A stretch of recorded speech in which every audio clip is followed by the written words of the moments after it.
So she's studied English, and after being a writer, an editor, Angelique De Graaf owned a sales representative company for publishing houses.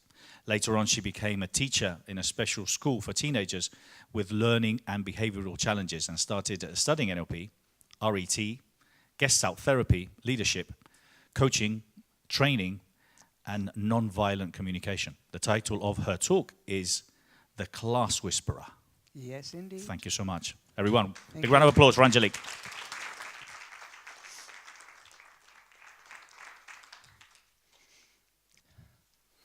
Good afternoon.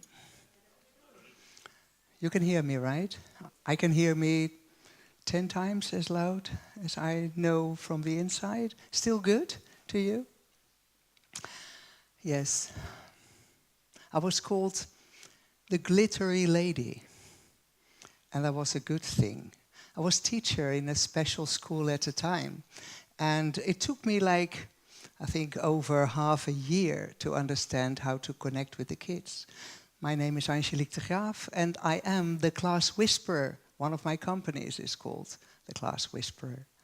And I learned NLP, amongst others, from Richard Bandler, where you're going to learn from. And well, it took me heart and soul totally into it. But I had no tools of NLP the moment I started being a teacher. I had this company that went well, but at the time, my husband, who was a teacher, he said, somehow you have this talent and you have this certificate like 30 years ago that you could teach. Why don't you? And so I left my own company, started teaching in a special school. And most of the times I start my talks with the sentence, I was the worst teacher ever. And it's true. Although later on, when my own company, the Class Whisperer, started, I could see there were more like me. I could see that. And I felt for them, because it's an intense job and it's rewarding, it's difficult. Are there teachers in the room? Teachers. Well, are there parents in the room? Yeah, more parents. Maybe even grandparents like me? No? Yeah, right? Because it's all sort of the same thing, how to connect with the young ones and how to forget about your old convictions, beliefs, and try to step into the shoes of the kids. And that's a problem when you start. So I was there 45 when I started, so a long time ago, 45, thinking I would do that like easily. You know, every other job. I had all the best jobs of the world, in my opinion. I had a lot of fun. All the jobs I took. I was a job hopper, even my generation. I know now it's normal, but I was a job hopper avant les lettres, to speak in correct English, yes.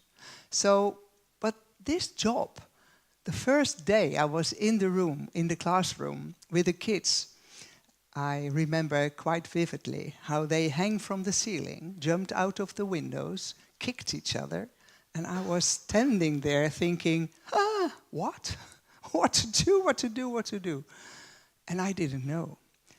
Now, there was this, I don't know how that is in England, but in my country there is a lack of teachers. So what they did to me was they made me a mentor, which involved that I had a group of these children for 11 hours. It was a high school for special kids or special education. And so that group, they were particularly angry with me because I was their new mentor, and it was the week after New Year that I started, so in the middle of a school year. And before me, they had this really young, very beautiful young mentor, a lady, a really beautiful girl. And now this 45-year-old was there, and she obviously didn't know how to handle her stuff.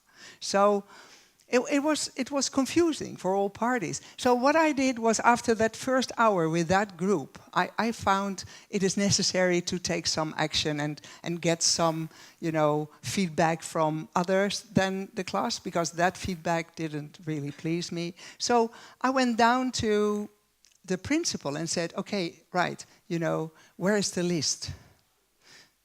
He said, what list? I said, well, the list of all the teachers. Some of them have a free hour now, right? So they're off. So I can have them in my classroom. He looked very thoughtful and said, well, would you really want to do that? I said, yes. He said, what would the kids say? I said, I don't care.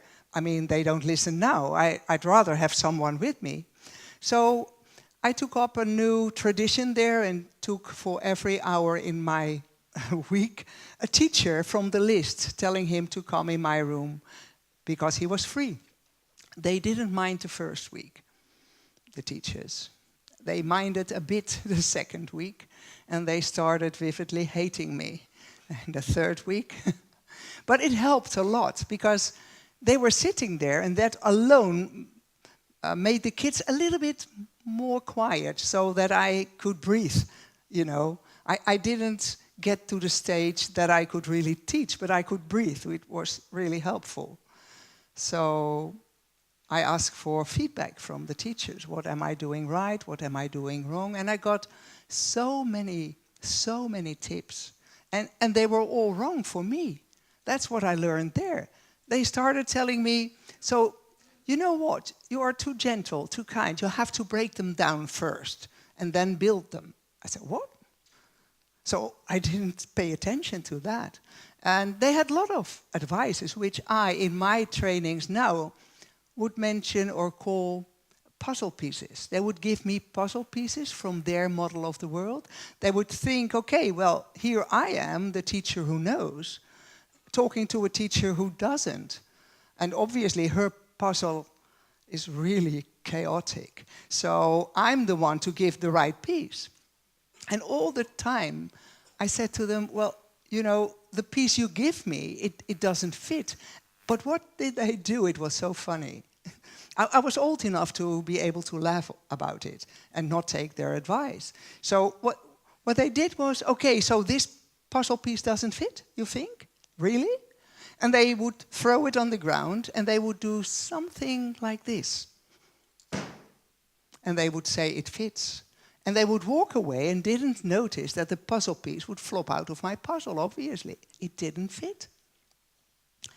Now, in the weeks that followed, there were some incidents. And incidents are actually pieces of luck.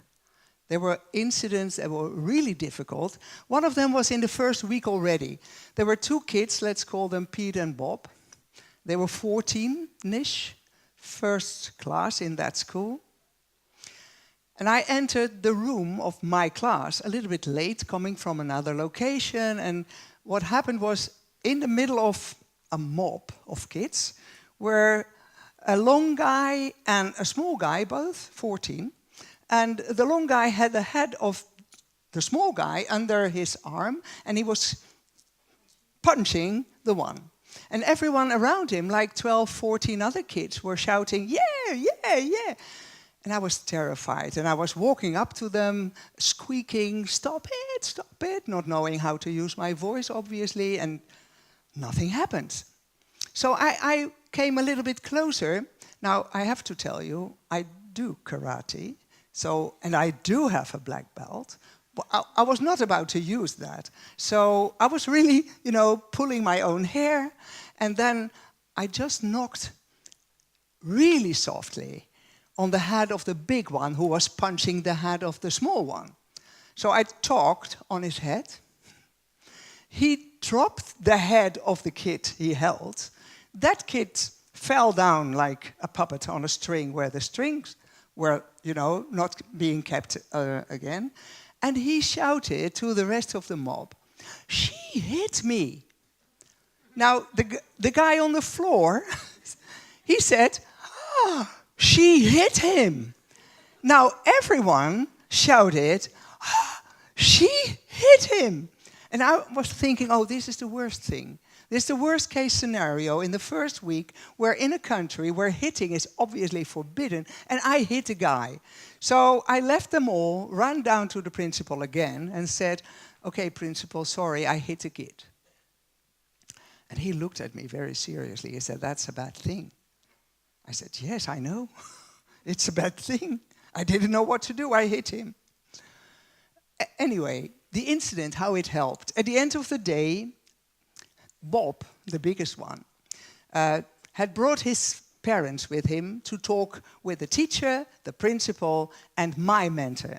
So we were all there in a small room talking. Bob was there too, and he was having his head down a lot of the time.